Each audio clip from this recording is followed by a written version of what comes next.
Bueno, buenas tardes a todas y a todos. Bienvenidos a este segundo módulo con dos materias, o digamos dos temas centrales, uno vinculado a lo que es gestión, responsabilidad de los funcionarios y también empleo público, función pública, y una segunda sección a cargo de la doctora Laura Monti, que acá la tenemos, sin cámara, sin audio, pero presente como siempre, que va a tratar todos los temas vinculados a la responsabilidad del Estado.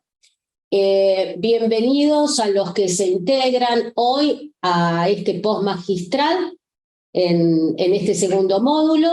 Y bueno, para mí realmente es un honor tener acá a Aníbal Coluber. Cuando me planteé qué tema tratar en la primera clase del módulo, la verdad es que pretendí ingresar en algunas cuestiones que no solo no son comunes, pero que en realidad no son muy conocidas, o que uno conoce de oído y no en profundidad. Y la verdad es que no dudé en convocar al doctor Ricardo Muñoz, que ha escrito sobre inteligencia artificial, y por supuesto, a través también de otra contadora, de la red de gobernanza, una red muy interesante sobre gobernanza pública, llegué a Aníbal Coluber, al cual yo ya conocí hace muchos años, a través de los organismos de control. Aníbal tiene algunas características muy particulares, pero más allá de su conocimiento, lo que yo siempre he destacado a Aníbal es la experiencia. Tiene una experiencia de gestión y de control. Y la verdad es que esto no es común tenerlo a la vista y que además se pueda transmitir a través de clases, es decir, además es docente. Entonces, conjugar estos tres aspectos, la docencia, la gestión y el control, y desde un ángulo también de la incorporación de las TICs en todo este nuevo mundo, para mí no deja de ser un placer poder escuchar a Aníbal, que a pesar de que lo sigo en varias de sus actividades, no siempre tengo la oportunidad de sentarme y escuchar sus clases, que esa es otra cuestión. Les doy la bienvenida, como siempre, muchísimas gracias a la moderadora, a nuestra secretaria y a Carlos Nielsen, que la verdad que le da un empujón a este postmagistral con su organización. Carlos, el coordinador, muchas gracias por estar nuevamente acá, y te dejo para que hagas las presentaciones del caso y ya comencemos. Bueno, buenas tardes a todos. Aníbal Guillermo Coluber es miembro de las redes de Gobernanza Brasil y Argentina, contador público egresado de la Universidad de Buenos Aires y magíster en Auditoría Gubernamental por la Universidad de San Martín. Actualmente es asesor del licenciado Jesús Rodríguez, quien es presidente de la Auditoría General de la Nación. Hasta hace muy poco ha sido síndico general adjunto de la Sindicatura General de la Nación. Es profesor titular de la materia Auditoría Integral de la Maestría de Auditoría Gubernamental de la UNSAM y profesor de los posgrados de UBA, Universidad de Cuyo y Universidad del Nordeste, de la Universidad Pampa y Clauso.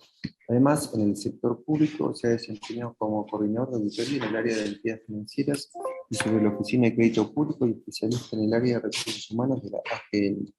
Ha trabajado en el sector privado en asuntos impositivo y empresarial y ha sido consultor internacional contratado por bancos multilaterales como el BID, el Banco Mundial y la agencia de cooperación alemana GIZ. Bueno, doctor Coluber tiene la palabra. Bienvenido, Aníbal. Lo que les pido a todos que hagan silencien los micrófonos para evitar. Muchas gracias. Todos tuyos, Aníbal. Bueno, muchas gracias, buenas tardes.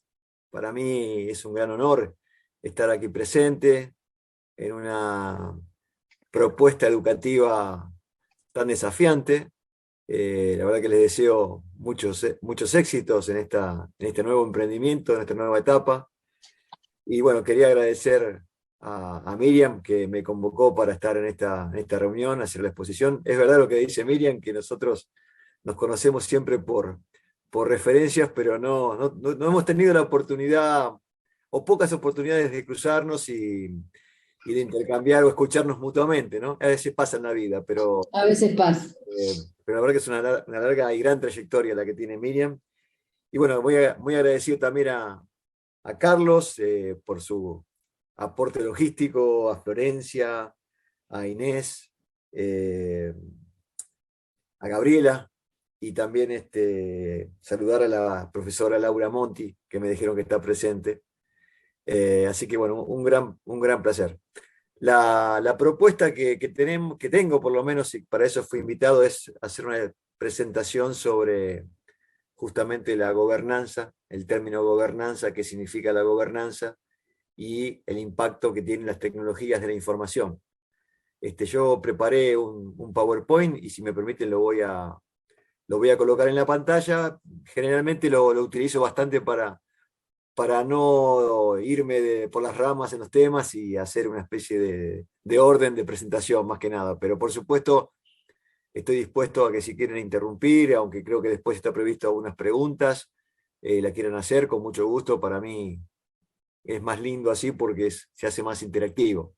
Ahí también vi a unas caras conocidas de Tierra del Fuego, les mando un gran abrazo, que además les va a venir bien por el frío que está allá por esa zona. Ahí está el querido David, un gran abrazo. Y bueno, un cariño grande para todos ustedes, desde acá, en este caso desde Buenos Aires, la húmeda Buenos Aires en el día de hoy, ¿no? Así que bueno, si me permiten, voy a exponer esta PowerPoint, que es, como les dije, una orientación en la presentación, ¿no? No sé si lo llegan a ver. Perfecto, se ve bien. Sí, perfecto. Muy bien. Sí, Voy a ver sí, si muy lo bien. vamos a ver si lo puedo proyectar de modo, a ver si corro esta barrita de acá, para hacerlo más. Vamos a poner ahí. Bueno, muy bien. Este es el título que lo acabo de decir, así que no hay demasiado para decir en este punto. Yo me voy a referir en particular a tres aspectos, ¿no?, que me parecen claves para esta presentación, que es ¿qué es lo que llamamos gobernanza? Ese término gobernanza que muchos hablan o que muchos hablamos y que, bueno, a veces parece un término muy amplio, ¿no?, para comprender. ¿Y cuáles son sus ejes? ¿Dónde pasan los aspectos críticos hoy, ¿no? Entendido en este mundo que evoluciona permanentemente, ¿cuáles son los aspectos más relevantes que tiene este asunto de la gobernanza? Por otro lado, bueno, Miriam hablaba un poco de mi rol en materia de auditoría. He trabajado bastante en el orden internacional con organizaciones de control, y bueno, la INTOSAI es la organización que les voy a comentar qué es, que justamente reúne a los entes de control, el centro de fiscalización en el mundo. Y por último, ligado a los temas de las auditorías o mismo de la gestión, esto de la tecnología y los nuevos métodos de presentación de informes. Entonces, estos son los tres aspectos que a mí me gustaría hablar y que, como les comenté, si tienen ganas de hacer alguna pregunta o un comentario, bienvenido. Respecto al término de la gobernanza, bueno, justamente la gobernanza como término, como concepto, comienza a surgir ahí por los fines de los años 90, ¿no? Mejor dicho, a principios de los 90.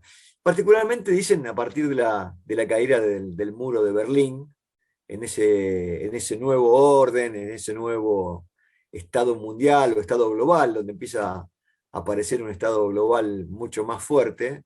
Y el concepto básicamente radica en obtener a través de la gestión del Estado una mayor calidad, mejores beneficios, más participación del ciudadano, justamente para intentar lograr legitimar, ¿no?, el mandato, para hacerlo más fuerte el mandato y la relación entre el ciudadano y aquel que le toca dirigir el gobierno, ¿no? Seguramente cuando vamos haciendo las charlas nos aparecerán muchas ideas de la actualidad, ¿no?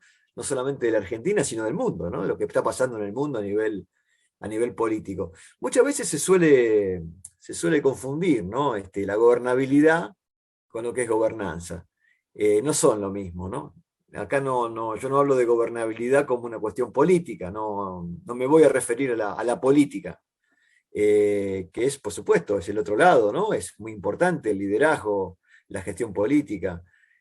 Acá vamos a hablar de otra cosa, ¿no? De la gobernanza como el deseo o el pensamiento de un Estado que procura ese beneficio, esa calidad y esa eficiencia en los servicios, y que a través de eso, a través de un buen manejo y una buena gestión, legitima su existir con el ciudadano. Y por eso también lo podemos considerar como un arte, ¿no? Como un arte de desarrollar una serie de elementos, procedimientos, procesos, para que justamente el país, o el Estado, la comunidad o la empresa logre éxitos, ¿no? Logre éxitos a nivel económico, si es un Estado, por supuesto, una comunidad, sociales, institucionales, y siempre está presente la clave de la relación entre la sociedad civil y el Estado, ¿no? La acción de la sociedad civil, o sea, nosotros, ¿no? Como ciudadanos, ¿qué rol tenemos para generar un mejor Estado?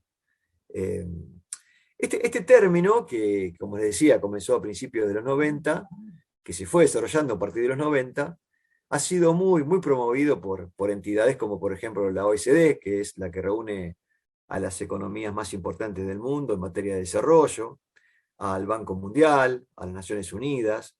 Entonces, van a ver muchas veces la referencia a la gobernanza en estos temas, y además ha tenido miles de impactos. A mí particularmente me gusta la idea de pensar un fin de la gobernanza, ¿no? El fin de la gobernanza es mejorar, es crecer, mejorar, lograr un desarrollo sustentable, y luego pensar en herramientas, ¿no? De cómo llegar a lograr ese desarrollo y ese panorama sustentable. Ese es el otro kit de la cuestión, ¿no?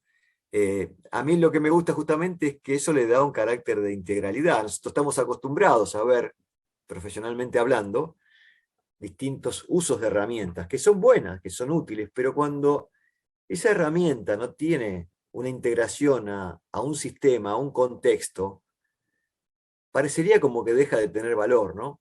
Deja de tener el valor que realmente tiene que tener. Por ejemplo, muchas veces hablamos de matrices de riesgo o de planes estratégicos, que la verdad que son interesantes, es muy importante, ¿no? Que una organización prepare un plan estratégico, pero si esa organización no tiene un concepto de gobernanza, de conseguir resultados, de tener una filosofía de una gestión con integridad, con la participación hacia el ciudadano, con una idea de sustentabilidad de sus proyectos, y bueno, la verdad que queda como herramientas útiles, pero que en su contexto general parecería ser que no tienen demasiado efecto, ¿no es cierto? A mí me gusta este concepto por esta razón.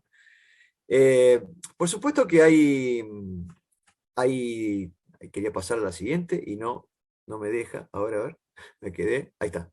Hay distintos tipos de gobernanza. Si uno busca la literatura, vamos a encontrar una gobernanza llamada gobernanza global, que en ese caso, al no tener en este mundo global una organización o un Estado que sea el que dirige o regula, por supuesto que hay Estados poderosos, pero no hay un Estado que regule el funcionamiento del mundo, ¿no?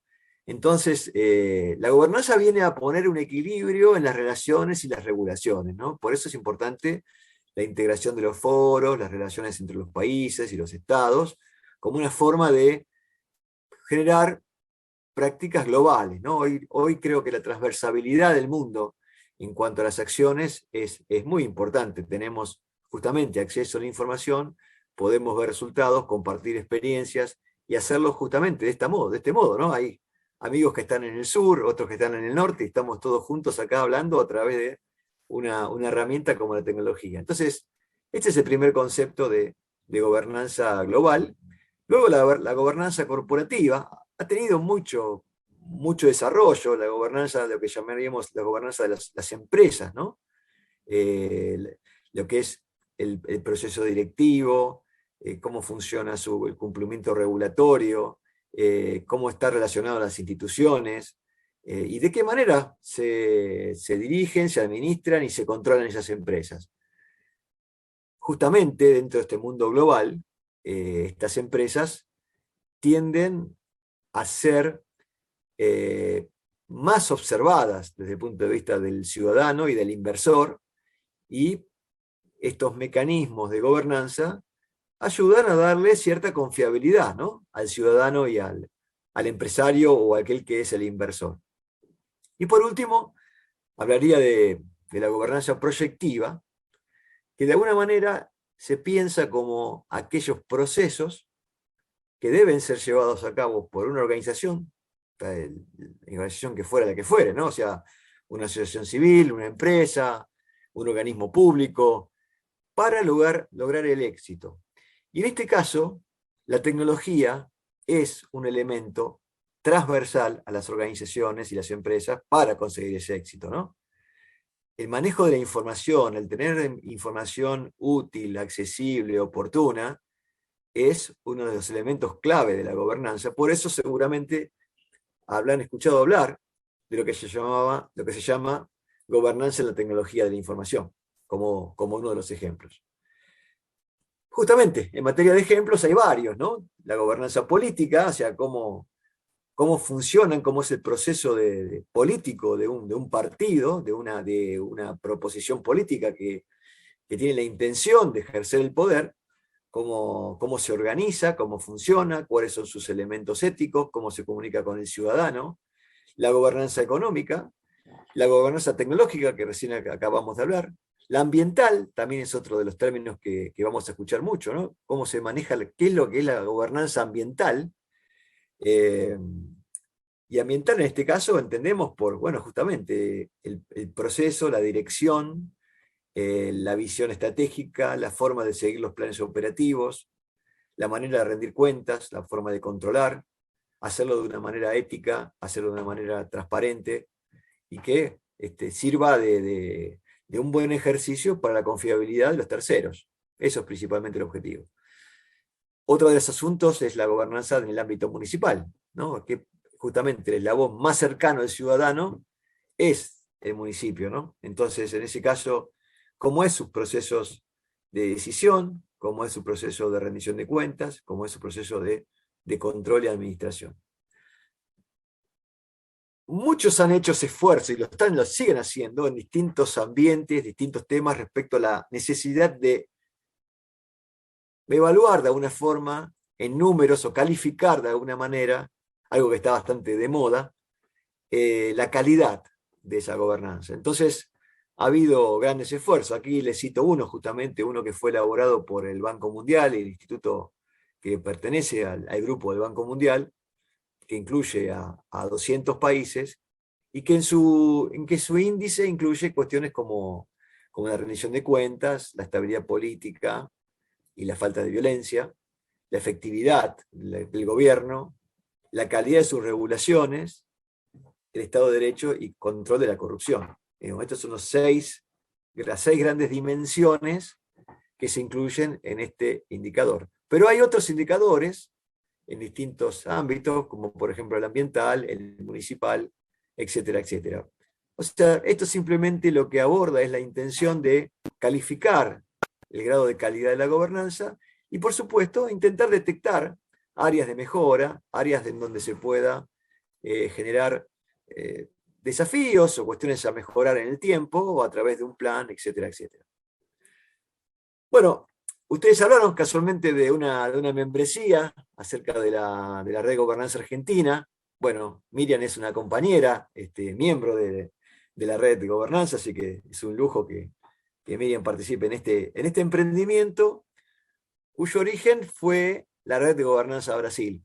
Brasil, hace más de 2 años, a través de un liderazgo que es un ministro de un Tribunal de Cuentas de Brasil, desarrolló para los 19, 20 estados brasileños la idea de gobernanza y la fue implementando y la fue llevando a cabo a través de un grupo profesional bastante desafiante, con ganas de progresar y de llevar adelante un mejor Brasil, ¿no? El lema de Brasil en este aspecto es la gobernanza, la esperanza, ¿no? Como diciendo que si logramos cierto orden, cierta reorganización de las estructuras en beneficio del ciudadano, ¿no? Seguramente eso va a traer aparejado un mejor Brasil en este caso, ¿no?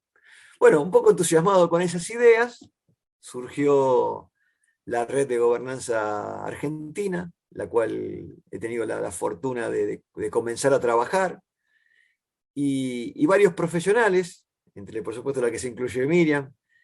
Pensamos, bueno, muchos ya tenemos alguna edad, hemos atravesado algunas experiencias, varias experiencias, ¿no? Del lado del control, del lado de la gestión, desde el lado práctico, del lado teórico, del lado directivo. Y bueno, a ver, más allá de los cariños políticos que podamos tener, que por supuesto es muy legítimo, la pregunta es, y bueno, ¿qué hacemos por nuestro país, no? ¿Qué hacemos por nuestro país? ¿Qué queremos de nuestro país? Y bueno, la verdad que la Red de Gobernanza Argentina ha sido un espacio, ¿no? Es un espacio actualmente para justamente volcar esta vocación de intentar mejorar la gestión pública, de algo que tanto conocemos, en distintos órdenes, ¿no? En el orden empresarial público, en el orden municipal, en el orden nacional, provincial, etc. Pues justamente la lista de alrededor de 60 personas que hoy integran la Red de Gobernanza representan de distintos lugares del país, Tierra del Fuego, ahí están los amigos, provincias como Jujuy, Neuquén, Río Negro, Corrientes, La Pampa, y Mendoza, por ejemplo, con una idea de diversidad, o sea, que no seamos todos contadores, que no seamos todos del control, sino que haya de distintos poderes, de distintas funciones, de distintas actividades, por ejemplo, supónganse la gestión misma, o ámbitos legislativos, o ámbitos judiciales. Bueno, esa es la propuesta que hemos construido y que estamos trabajando en ese gran desafío. En ese camino, y ya dada la presentación de lo que es la Red de Gobernanza, nosotros creemos justamente con la Red de Brasil que hay ciertos ejes para poner en práctica la gobernanza, así como la entendemos nosotros, o los grandes términos que hemos recorrido, que tienen que ver con cuestiones vinculadas al liderazgo.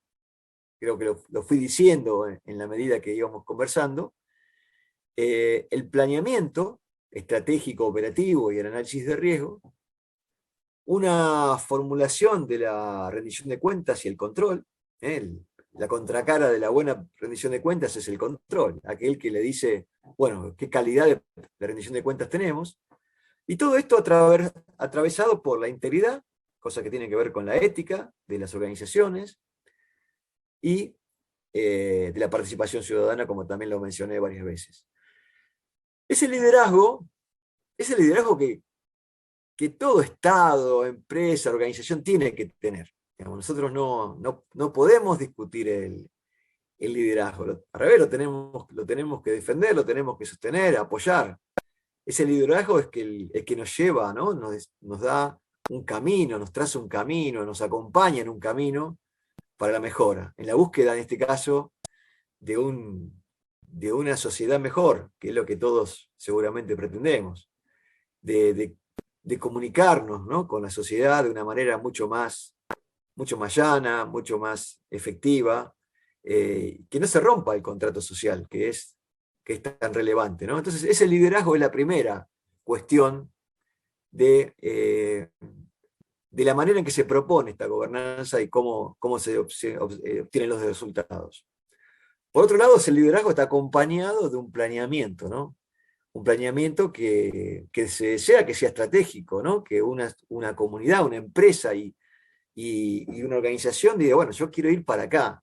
Esta es mi misión en la vida institucional, estos son mis objetivos, y estos son mis recursos y mis posibilidades reales. No me voy a trazar objetivos faraónicos si no tengo demasiados recursos para hacerlo. Pero dentro de mi realidad, mis posibilidades son estas. Entonces, pensar cuál sería ese plan, esa estrategia para obtener esos resultados, cómo lo planteo, cómo lo comunico al ciudadano, a la gente, y qué análisis de riesgo hago para que pueda mitigar los obstáculos a la obtención de esos resultados.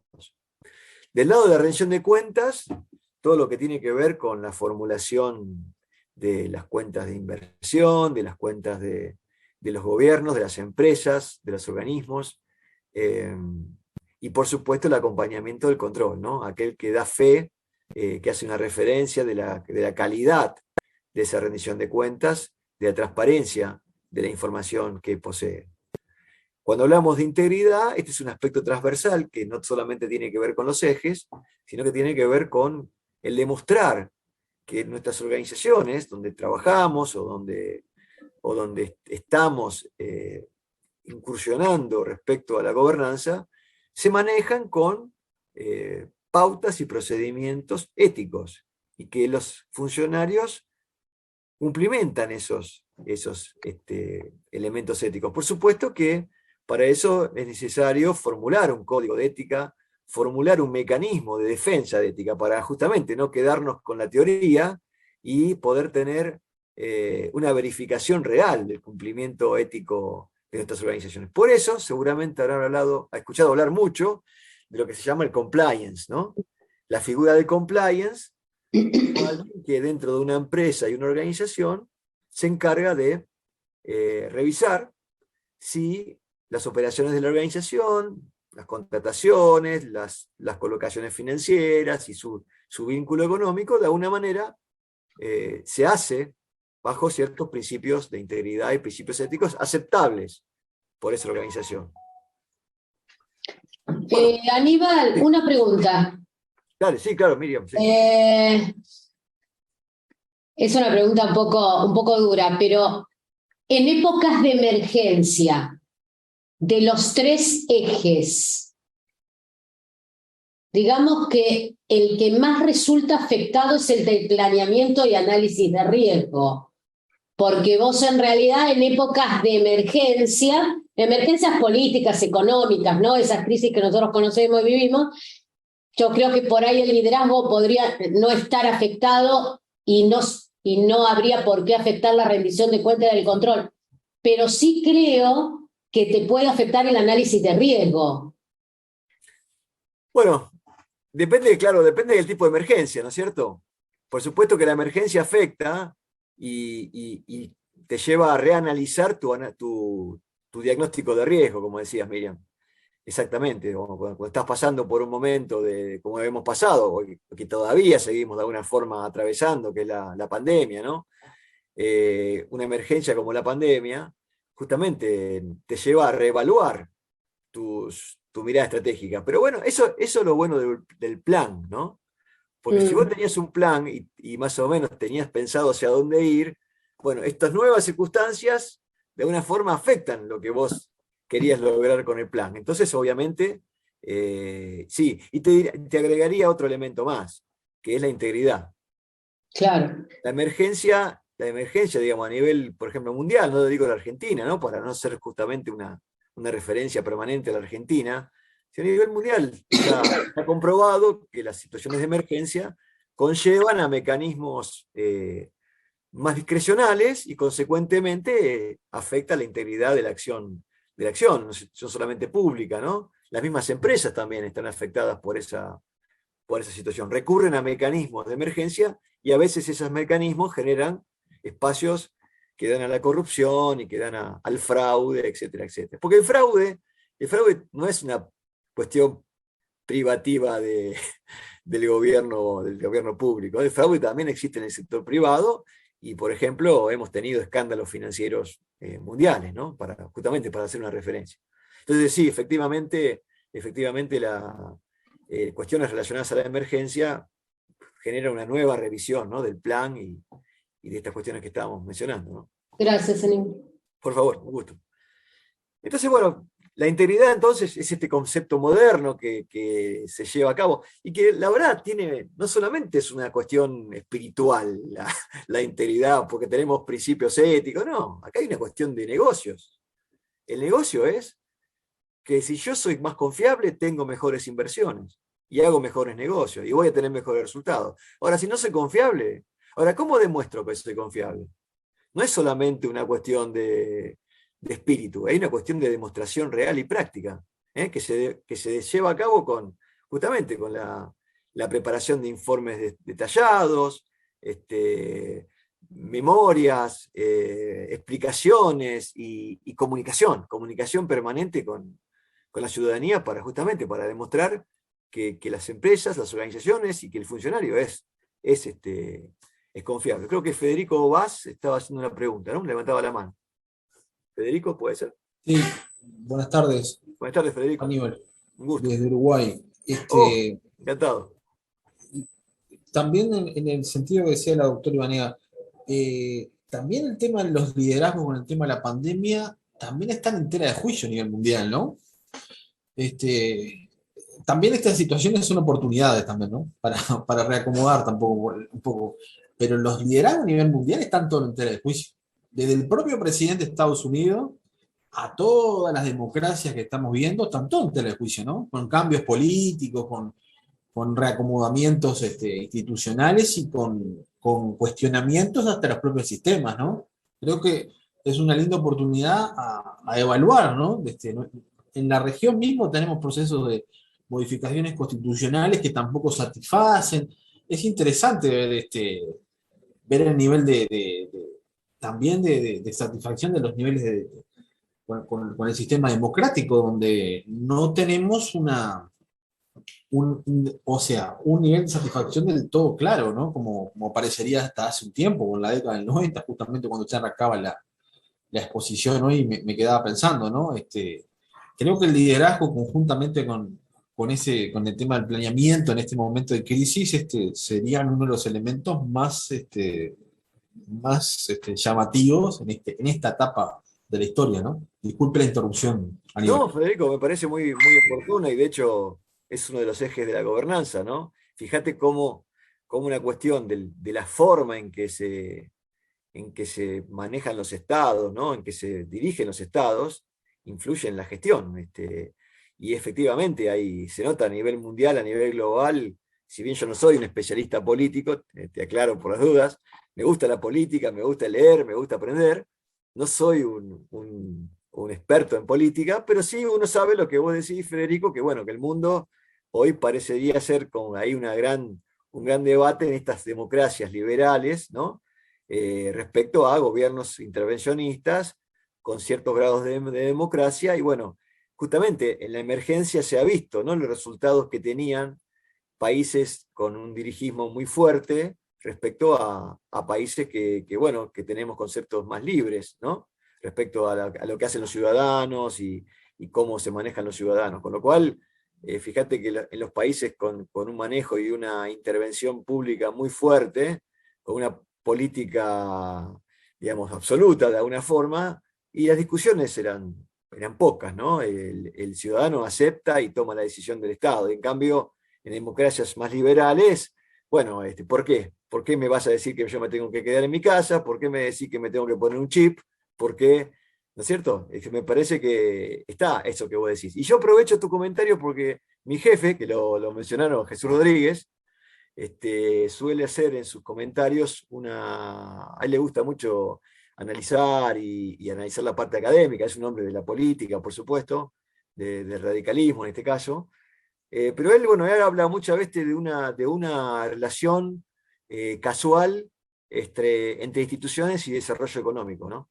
Que para él, digamos, no es casualidad que ciertos países, inclusive en América Latina, han tenido el desarrollo económico y sustentabilidad que han tenido, producto justamente de haber tenido instituciones más fuertes, ¿no?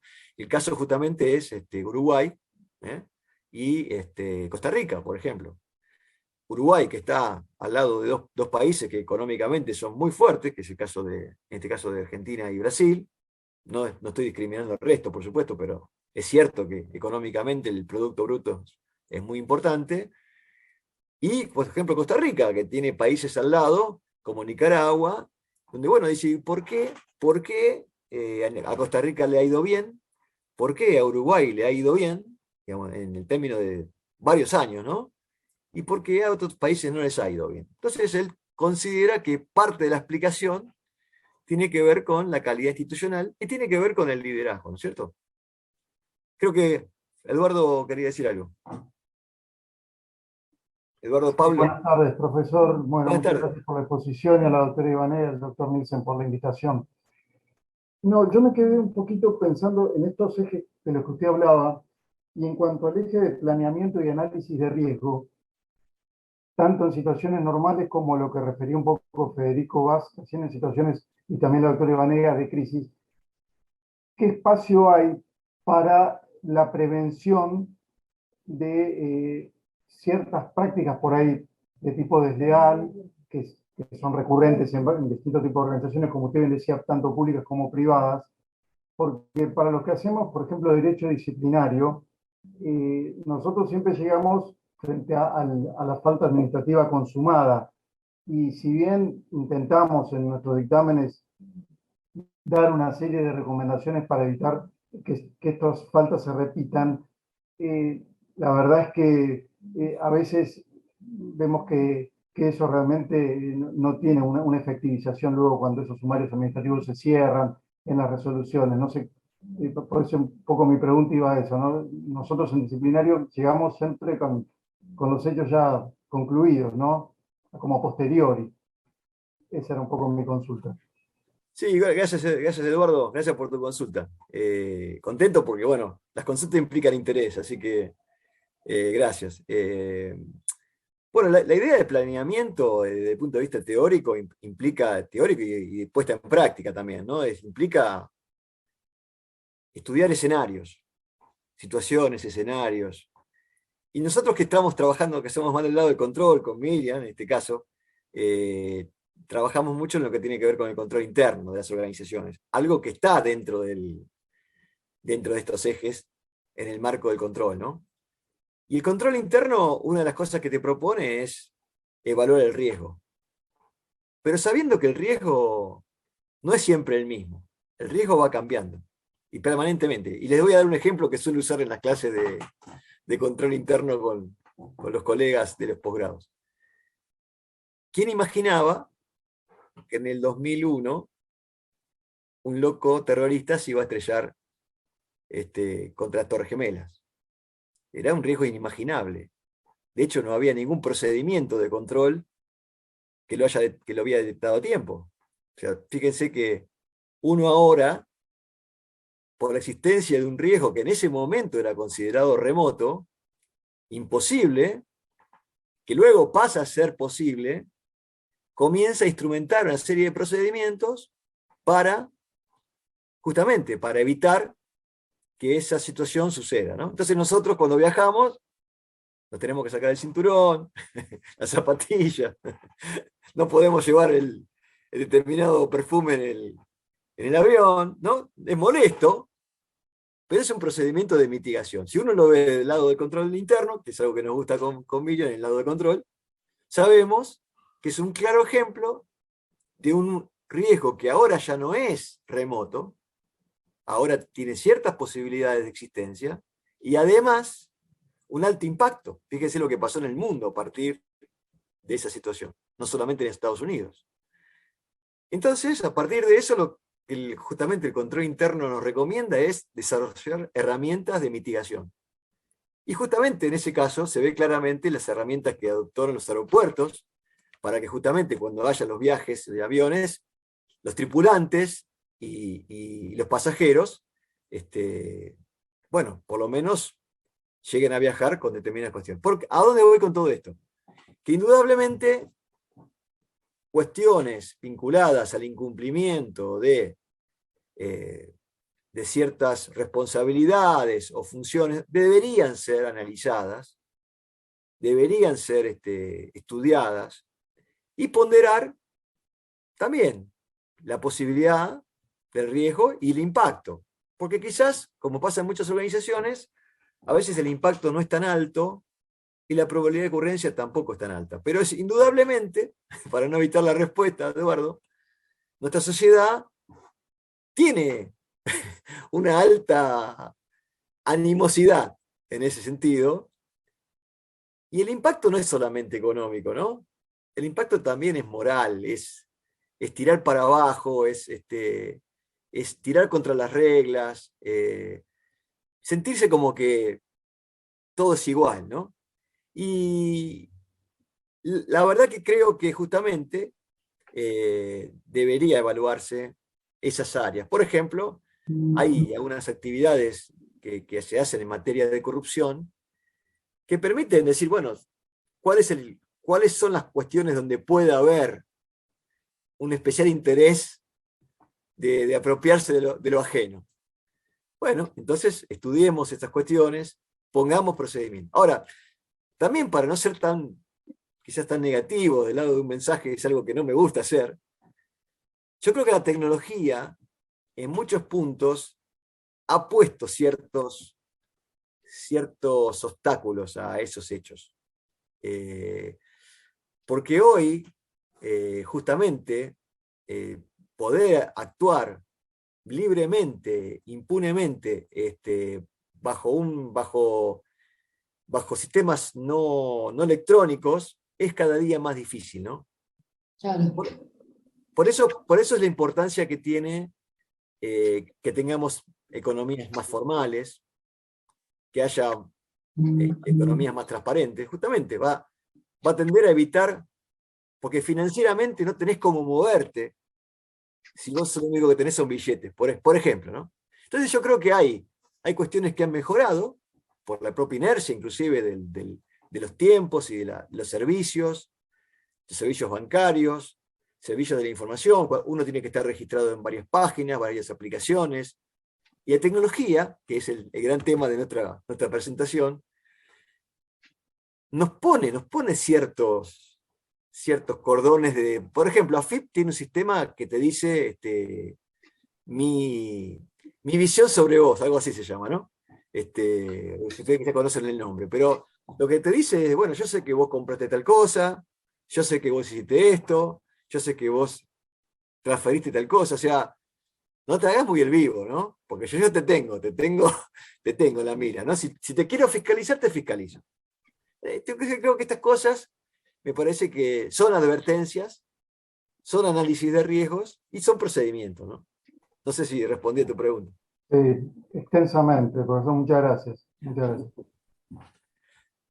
Bueno, si no hay otra pregunta, el otro tema que me quedaba explicar, así en cuanto a resumen, la participación ciudadana, que es el modo en que los ciudadanos o las organizaciones se comunican con el ciudadano, ¿no? Sabe de su existencia. Por ejemplo, yo digo que trabajé en el Tribunal de Cuentas de la Nación hace muchos años, de la Nación, y para mí, en aquellos años, no solamente por la tecnología, sino por la realidad propia de la organización, era impensado que una organización de control se comunique con la gente, ¿no?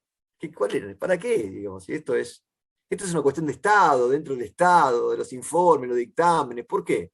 Sin embargo, hoy, por ejemplo, del AGN mismo, existen comunicaciones vía Twitter, Facebook, publicaciones en las páginas web, todo de un modo cada día un poco más ágil, un poco más dinámico, desde el ángulo de que la gente entienda lo que se está haciendo y por qué se está haciendo. Por supuesto que siempre hay cosas que mejorar, pero hay una intención y hay una política en general de que haya mayor participación del ciudadano en las actividades de un organismo cuya tarea es el control, ¿no? Que el ciudadano sepa qué hace. Y otro elemento más que, por ejemplo, tenemos es, por ejemplo, en la página web del MECON, mi portal del ciudadano, podemos ver rápidamente cómo se están manejando los recursos del Estado. Y eso ocurre hoy, ocurrió en el gobierno anterior, entonces no es dueño de un momento político, es algo que ya está instalado y que además es muy difícil de sacar porque bueno, es muy buena la información, es muy bueno saber cuáles son los porcentuales del gasto, si el gasto va a defensa, si va a la justicia, si va a lo que es social. Digamos, los ciudadanos tenemos que saber, es importante que estemos informados. Y estos mecanismos electrónicos de información dan cierto grado de transparencia, porque cada vez es más difícil que me trampees, que me digas mentiras. Además, la gente está permanentemente conectada con las redes, entonces todo es mucho más público y todo es mucho más puesto sobre la... Por supuesto que hay cuestiones que se tratan de esconder, de poner bajo de la mesa, etc. Pero en general las posibilidades cada día son menores, ¿no?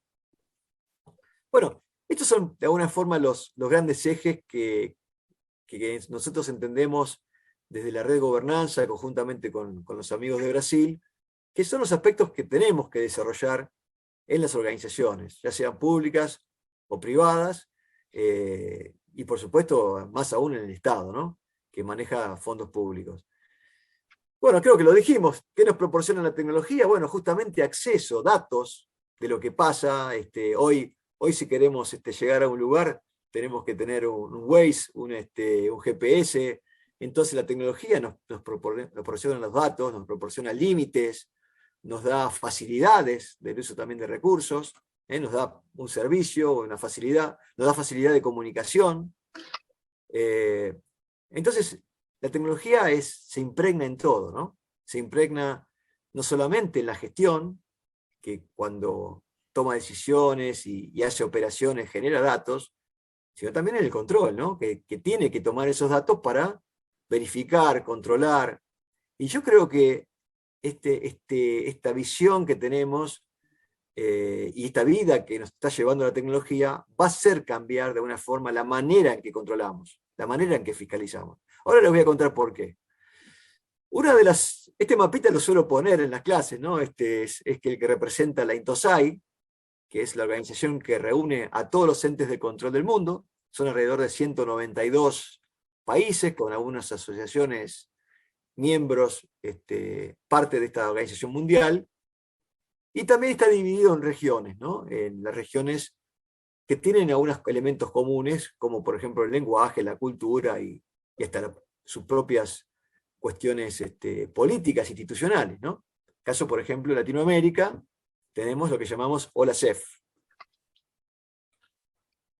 La OLACEF es la Organización Latinoamericana del Caribe de Entidades Fiscalizadoras Superiores. En el mundo hay otras organizaciones regionales, como por ejemplo la EUROSAI, la AFROSAI, que justamente, para manera de ejemplo, la importancia del lenguaje las hace dividirse en África francesa, África inglesa, y reunido a la parte de los países árabes, lo que llamamos África ariana, ¿no es cierto? INTOSAI entonces es una organización que reúne a todos estos organismos de control. Desde allí se elaboran y se consideran distintos temas.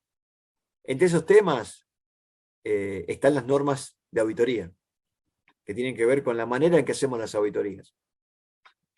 Pero además, INTOSAI ha agregado otros elementos que tienen que ver con la fiscalización de ciertos temas.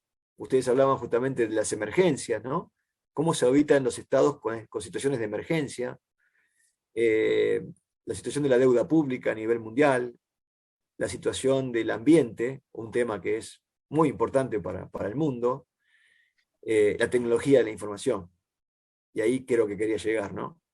Cómo se audita, cómo se fiscaliza a las organizaciones en un contexto donde las operaciones principalmente son producidas, procesadas, ingresadas en un sistema tecnológico.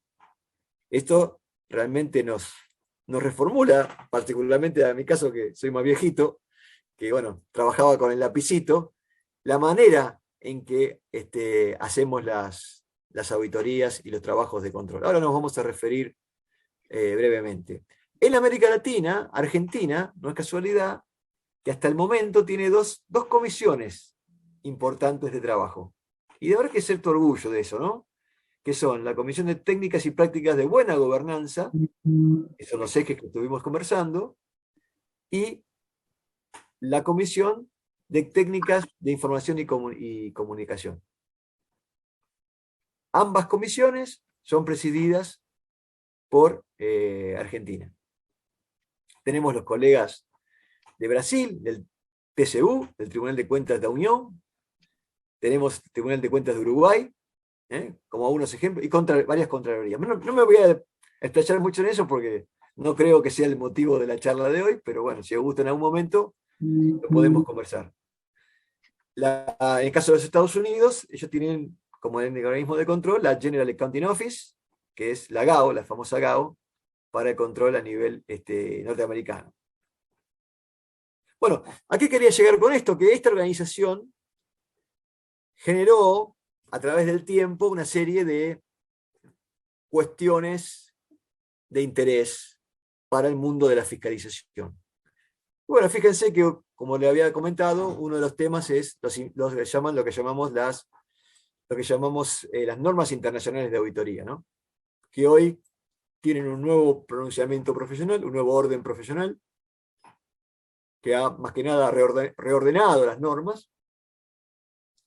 Luego ha trazado una serie de normativa técnica y de fiscalización sobre la deuda pública, o sea, el concepto de auditar la deuda pública antiguo era lo normativo, lo contable. Bueno, hoy los auditores podemos entrar en el mundo de lo que es el desempeño con la deuda pública, la sustentabilidad a través del endeudamiento, la capacidad de pago de los países a través del endeudamiento. Otro de los temas, como también había mencionado, es el medio ambiente.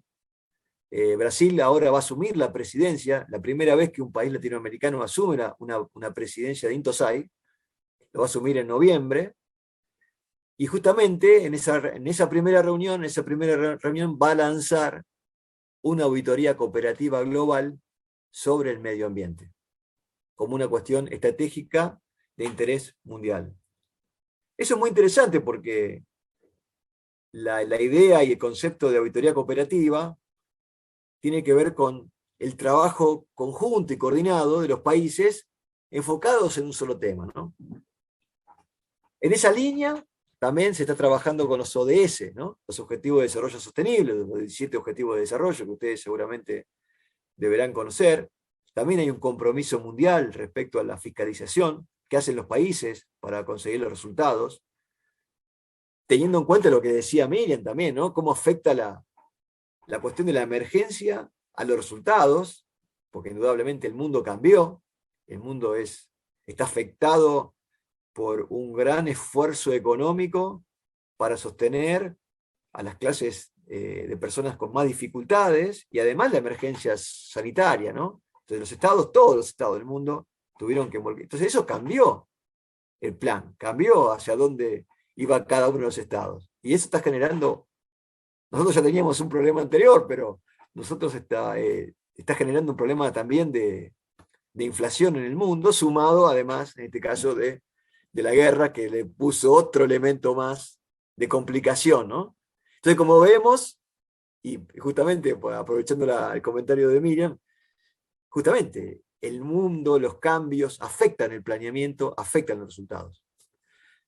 Bueno, otra de las cuestiones ha tenido que ver con el marco de medición de desempeño. O sea, si tengo que calificar la gestión de una organización de control, ¿cómo lo hago? ¿Bajo qué parámetros? ¿Bajo qué criterios? Bueno, hay un marco de medición de desempeño, es una herramienta conocida a nivel mundial.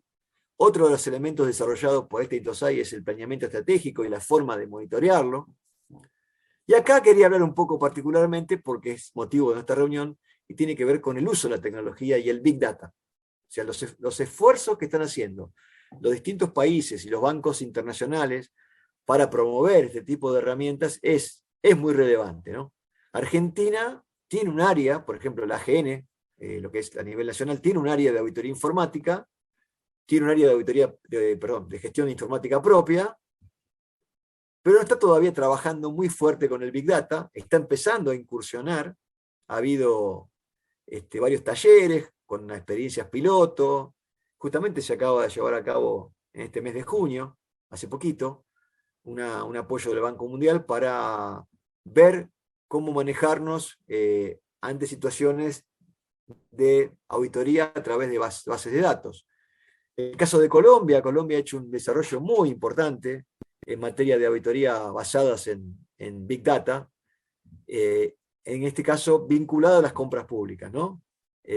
Justamente creo que se llamaba el proyecto SEA, ¿no? Le llamaban ellos, donde, bueno, están interrelacionadas todas las bases de datos de las compras del gobierno colombiano, y a partir de los datos que tiene el gobierno, generar pequeños estados de alarma o estados de llamada de atención cuando hay desvíos respecto a determinadas hitos en la operatoria de contrataciones. En todo, imagínense el mundo de las contrataciones de lo que puede ser un país.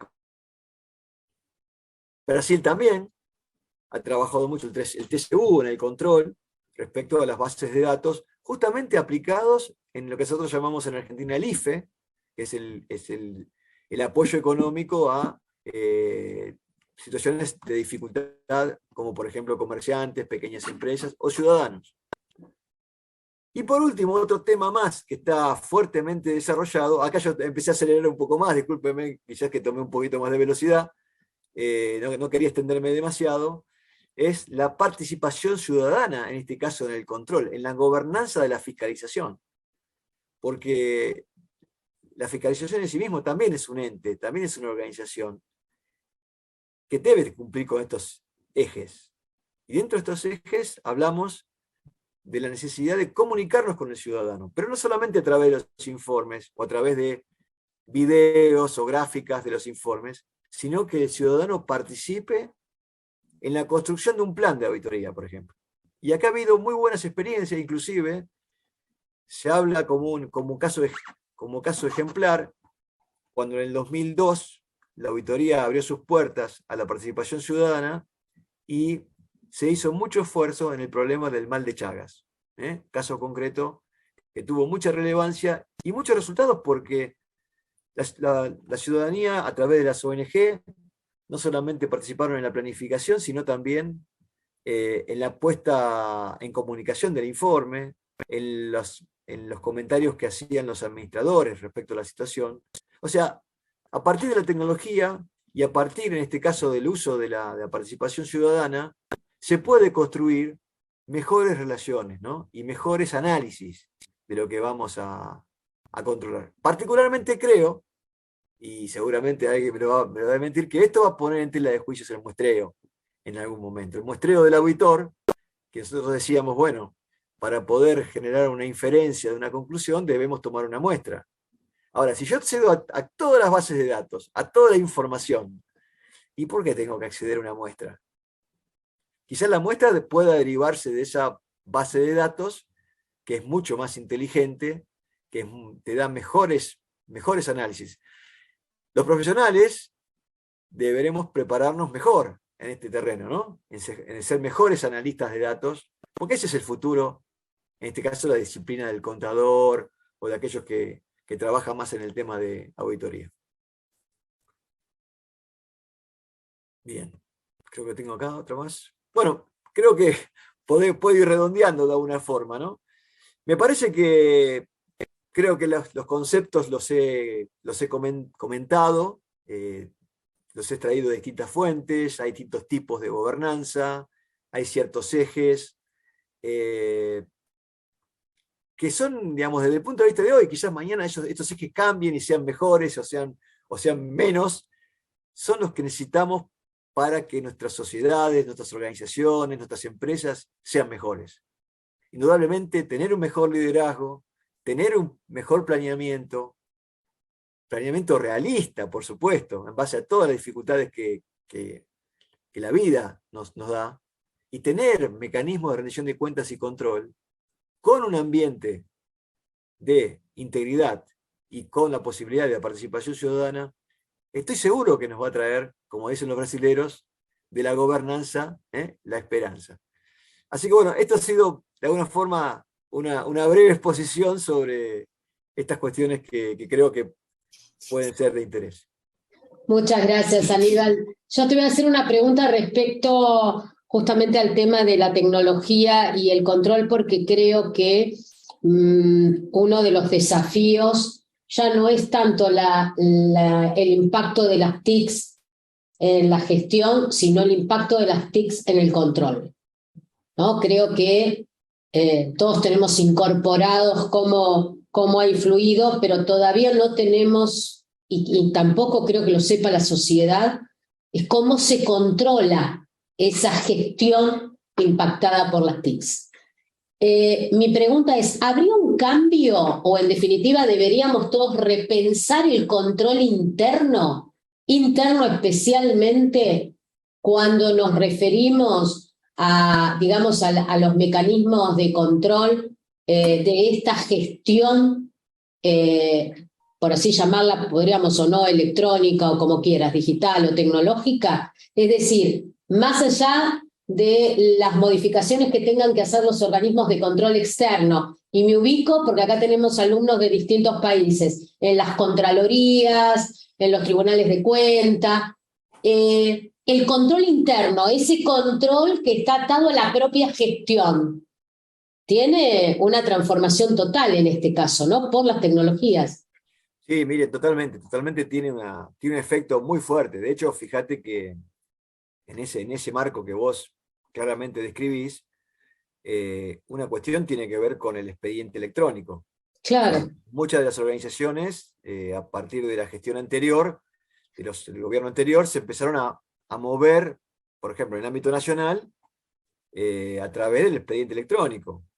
Y de hecho, en la ciudad de Buenos Aires existía, la provincia de Mendoza también, ahora Tierra del Fuego también tiene el expediente electrónico, la provincia de Buenos Aires. O sea, generó un ambiente ya desde el lado, digamos, de lo que es la actuación, la famosa actuación, ¿no? Actuación, el expediente, de cómo se dan los antecedentes, cómo se toma la decisión de la contratación, o una operación económica, o una contratación de una persona. O sea, todo queda en un marco electrónico, y ya el papel ya no debería ser nuestra razón de ser, porque si no volveríamos a lo antiguo. Tenemos que aprender a manejarnos en un ambiente electrónico, no solamente para gestionar las actividades, sino como contrapartida para controlarlas. Entonces esto implica que los auditores tengan que tener acceso a estas bases de información, a estos modos de información, y que además sepan manejarlos y sepan extraer la información que necesitan. Muchas de las cosas, fíjate, que han pasado, han reformulado la manera de trabajar. Hoy, por eso también se puede trabajar a distancia, ¿no? Se puede trabajar en forma remota, con la computadora desde tu casa. Bueno, porque para eso hay ciertas condiciones. Si existiera el papel solamente, y sería difícil, ¿no? Trabajar en forma electrónica, no habría archivos digitales. Entonces, desde el ángulo de contexto, ya tenés un primer cambio, ¿no?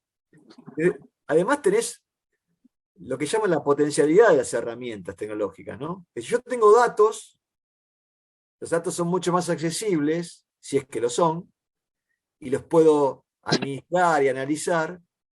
¿Y por qué tengo que quedarme en ver lo que pasa en un solo lugar, o sea, en una sola organización?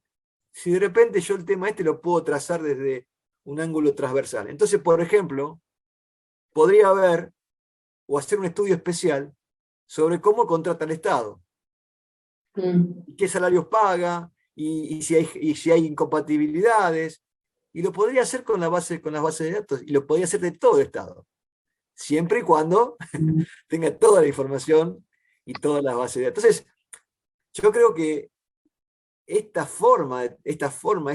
cosa de los datos y la interpretación y la posibilidad de cruces, indudablemente genera lo que vos bien llamaste, una reformulación de la manera no solamente que gestionar, sino que además controlar. Creo que es como que es un camino que no tiene retorno, ¿no? No, totalmente de acuerdo, totalmente de acuerdo. Y además te digo, desde el punto de vista jurídico, y acá los abogados seguramente en alguna parte me darán la razón, no sabés también las complicaciones en el procedimiento administrativo, pero desde tomar una vista, que se nos ha cambiado por completo qué implica tomar una vista, ¿no? O sea, en un expediente electrónico, hasta, te diría, resguardar la información de un expediente donde vos anteriormente asistías a un juzgado o a un organismo, sacabas unas fotocopias y te ibas con las fotocopias. Y ahora resulta que lo tenés en un pendrive, que te lo suben en un pendrive, que te lo remiten, que no te lo remiten. Ten en cuenta que además nuestro país tiene distintos tipos de realidades de avance tecnológico, con lo cual no todos tienen una preparación. Entonces el otro día, te digo, una colega me decía, a mí me torturan, tengo un pendrive por cada uno de los expedientes, tengo 25 archivos acá, 25 archivos allá, me dice, y me mandaron para estudiar un expediente que tiene 150 PDF. Y me dice, cada PDF es un informe distinto. Y me dice, claro, yo antes los tenía, me dice, ¿cómo hago para controlar? Y me lo dijo sinceramente, ¿eh? Dice, ¿cómo hago para controlar mis 150 PDF? Esto lo marco porque muchas veces, es cierto, la tecnología nos llegó, no se va a ir más y cada vez va a avanzar, pero todavía nos cuesta desde la gestión, porque desde la gestión y desde el receptor de la gestión, aceptar este nuevo movimiento que nos da la tecnología para que sea un instrumento viable. Sí, No sí, para que sea, ¿me entendés? No para que sea otro instrumento que hay que cargarlo. Porque me dijo, mira, tengo 150 PDF, decime cómo hago para controlar este expediente. Así no va a ser un tema de control. sí, totalmente, totalmente de acuerdo. Y mirá, yo sé, conozco los obstáculos que, como bien me decís, los resumiste muy bien, porque esto es lo que está pasando. Recibo información de colegas, amigos, y bueno, me dice, sí, está todo bien, pero yo tampoco soy un formulador de que esto tiene. Digamos, creo que como bien creo que estamos en la misma sintonía, ¿no? Va a haber que atravesar muchos obstáculos, indudablemente, ¿no? Normativos, hay una normativa que tiene que acompañar a la tecnología. Nosotros mismos como profesionales en el acceso a la información, en el manejo de recursos informáticos, somos a veces de distintas generaciones. A mí me pasó con un curso de e-learning que me pedían hacer un resumen muy rápido de 3 documentos y yo agarré el lápiz y quería mirar los papeles y me di cuenta, digo, pero tengo 15 minutos, no lo voy a poder hacer nunca. Y tenía los 3 archivos en la pantalla, digo, ¿qué estoy haciendo? Y creo que uno es así, ¿no? Naturalmente tiende a donde uno se educó, se crió, pero bueno, ahora nos duele más cambiar, y además la forma que se cambia, que es cada día más rápida, ¿no? Entonces, sí, es así como lo decís, con estas dificultades, pero me parece que igual el camino está marcado, ¿no? Gracias, Aníbal. La verdad que muchísimas gracias. Nos has dado información que era la que nos... y tu opinión desde el control. Así que, bueno, muchas gracias por estar y le agradezco también a todos los que están presentes para dar lugar ya a Ricardo Muñoz, que bueno, él se nos viene también con toda la inteligencia artificial, así que va a venir con la totalidad de la defensa del tema y me va a decir, todos los inconvenientes que vos dijiste no existen. Sos dramática en el asunto. Ricardo es además un gran amigo, es de Córdoba, es de Río Cuarto, es doctor en Derecho y Ciencias Sociales de la Universidad Nacional de Córdoba, es magíster en Derecho Administrativo y yo le estoy sacando el lugar a Carlitos Nielsen, que seguramente iba a leer el currículum. Y bueno, Ricardo, es un placer tenerte, pero tenía una mano antes levantada. Alguien que levanta el micrófono directamente. Alguien tenía la mano levantada. No sé, José era. Sí, no, yo creo que... Carlos. Sí, pero... No, era básicamente, Aníbal, una cosita breve. En algún punto cuando estableces alguna mirada sobre el control, también estás en algún punto marcando agenda, sea tanto una empresa, sea para algún estado, ¿no? O un estado en cualquiera de sus niveles. ¿Ustedes se encontraron con dificultades al momento de establecer pautas o de pensar pautas de control o cierto rechazo, cierta censura al momento de manifestarse? Bueno, mira, en el control hay distintas modalidades de productos, ¿no? ¿Viste? El producto clásico es el financiero, donde vos tenés el criterio, es el contable y el normativo está claro, la auditoría de cumplimiento también. Quizás la dificultad a veces es cuando uno hace una auditoría de desempeño, ¿no? O de gestión, donde estás evaluando otras cuestiones como por ejemplo la economía, eficiencia, eficacia. Yo en general, te digo como experiencia, inclusive si me permito rogar la opinión de varios colegas, en general no ha habido demasiadas dificultades en cuanto al criterio, digamos, es decir, cuál es el criterio de evaluación de una cuestión económica, de una cuestión de eficiencia o eficacia de las actividades, ¿no? Digamos, profesionalmente hablando, los auditores extraen esos criterios de los propios documentos de la gestión, donde dicen, bueno, mirá, en este año está propuesto hacer tal cosa, de tal manera. En general te diría que no no ha habido mayores dificultades. A veces hay dificultades en el acceso a la información, se demoran la entrega de la información, a veces también hay demora en el proceso propio del informe, la respuesta a veces del auditado, o la propia elaboración del informe y la aprobación interna, también lleva su consiguiente tiempo. Pero te diría que en líneas generales, por supuesto que hay a veces debates o discusiones de algunos puntos, no es que todo fluye, ¿no? Tan así, tan pacíficamente y armónicamente. Siempre hay cuestiones de debate y discusión, pero en general, digamos, no ha habido...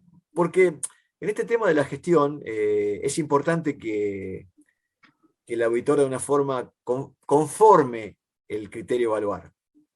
Porque si no, cuando hace el informe, y parecería ser como un informe injusto, ¿no? Si el criterio de alguna forma no fue un criterio de cierta aceptabilidad por parte del auditado, entonces es como decirte, me vas a evaluar por algo que yo no estoy de acuerdo que sea la varilla con la cual me vas a medir la cantidad de combustible que tengo en mi tanque. Entonces, ahí hay una cuestión. Pero generalmente te diría que los propios documentos públicos, los programas y los presupuestos definen muchas de estas cosas, donde el auditor toma como referencia para llevar a cabo la tarea. Perdón. Bueno, gracias. Muchas gracias.